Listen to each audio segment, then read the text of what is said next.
ये मेरे सामने इस 4 सालों की कारकर्दगी का एक पैमाना पड़ा हुआ है डेवलपमेंट बजट का। अच्छा जी। इस 4 सालों की कारकर्दगी में हमने 1200 अरब रुपया जो था 800 अरब प्रोविंसेस के ठीक। और बाकी जो था ना उन्होंने क्या नाम है अपना फेडरल गवर्नमेंट 12 ट्रिलियन 12,000 अरब, ठीक है जी, 12,000 अरब 12 ट्रिलियन। अच्छा। Over 4 year federal government budgeted 4 trillion 4,000 Arab. Over the same 4 year the 4 provinces government together budgeted 8 trillion. ठीक है, ये 12 ट्रिलियन बन जाता है। ये 12 trillion means 50,000 for every Pakistani और about 300,000 for every household. ठीक है जी, ये पैसा जो हमने बजट में रखा था ये नजर नहीं आता कहां खर्च हुआ है। ठीक है जी, आज भी भुट्टो जिंदा था, कल भी भुट्टो जिंदा है, तमीज़ दिनारे वजन दोनों। ठीक है, इन 4 सालों में अगर ये जो है सारा जो है ये खर्च किया जाता 12 ट्रिलियन डॉलर, तो पाकिस्तान में 169 जिले हैं। ठीक है जी, तो ये 12 ट्रिलियन अगर 169 पे तकसीम किया जाए तो हर जिले को 71.005 917 और 159 यानी तकरीबन 72,000 जो है ना 72 अरब रुपए जो है ना 72 अरब रुपए फी जिला मिलते। यानी नौशहरा को भी 72 अरब मिलते, अहमदवाल को भी मिलते, उसका नाम है हसनदाल को भी डिस्ट्रीब्यूट होता है। नहीं ज्यादा भी कर लो, चलो ठीक, कम से कम 50 अरब डाल दो, बंडी बहाउद्दीन बेचारे को 50 अरब डाल दो, खारियां लाला मूसा गुजरात को 50 अरब डाल दो। ये खर्च किधर हुए? सवाल किधर का? किधर खर्च हुए? ये कौन खा गया? ये सवाल जो है ये सवाल दूसरे पे आता है। एक और चीज, ये मेरे सामने अमेरिकन डेट का पूरा डेट नहीं, aid 60 years of the US aid, कर्जा नहीं, ये तो कर्जा है ना बेचारा, ये स्पोर्ट फंड है, ये वो है जो पायन जेब में।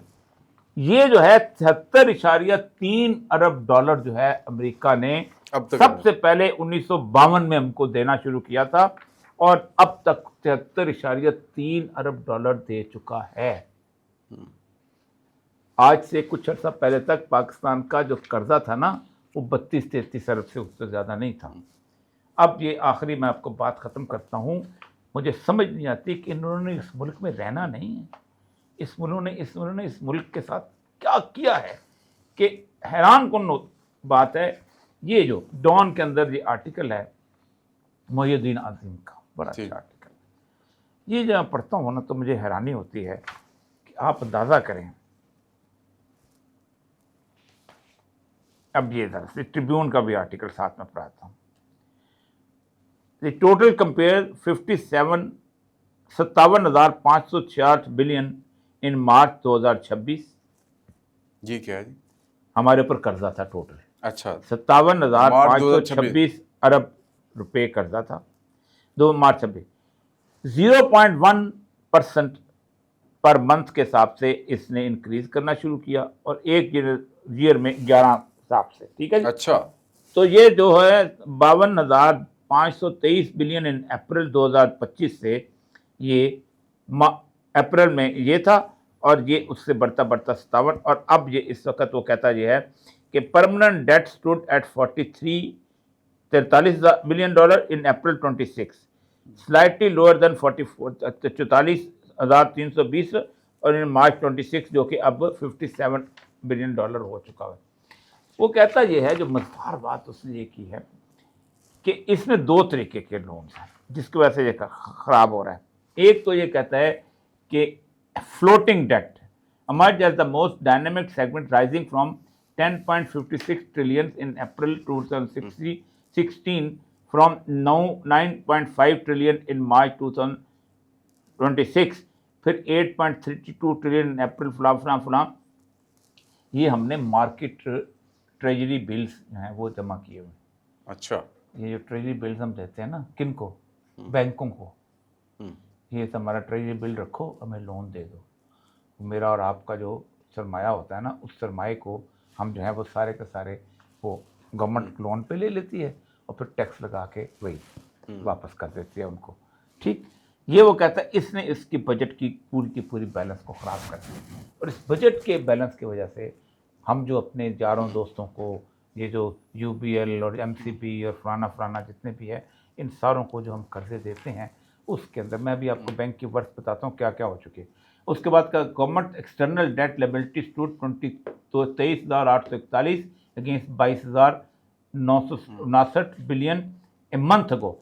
एक महीना पहले 22,900 से और एक महीने के बाद बढ़ती जाए, यानी सूद की वो जो सारी की सारी मिकदार जो है वो बढ़ती जा रही।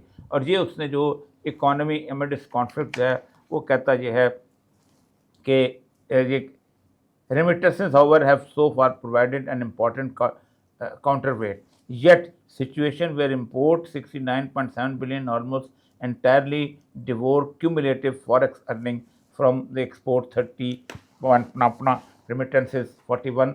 वो कहता ये है कि remittances के ऊपर रिलाई कर रहे हैं और हालत ये है कि जो गल्फ सिचुएशन से वो डिक्लेयर। लेकिन मसला सारा ये है कि हमारा जो एक्सपोर्ट है वो सिर्फ $30 अरब है और हम इम्पोर्ट $70 अरब की कर रहे हैं। ये सिचुएशन है, कोई बंदा सीरियस नहीं है। चाइना ने हमें इनकार कर दिया है। $7.6 अरब हमने मांगे हैं तेल जी, और उस तेल के ऊपर हम 146 रुपये पर लीटर जो है ना लेवी लेते हैं। और लेवी जो है ये डिविजिबल पूल में नहीं आती, फेडरल गवर्नमेंट, ये फेडरल गवर्नमेंट को आती है। इसको उन्होंने कॉन्स्टिट्यूशन से आउट किया हुआ है। ये लेवी जो है, ये जो बेचारा पेंडा वाला है ना, 2 लीटर मंगाता है ना, वो भी 2 लीटर लेगा ना तो 300 रुपये गवर्नमेंट को टैक्स देगा। जो गरीब सुबह मजदूरी करने निकलता है ना, वो अगर 1 लीटर डालेगा तो वो भी 176 रुपये तक बन जाती है, लेवी बात वो देगा। ठीक, इस तरह की लूट मार किसी बड़े आदमी को कभी नहीं पकड़ा गया किसी सूरत से।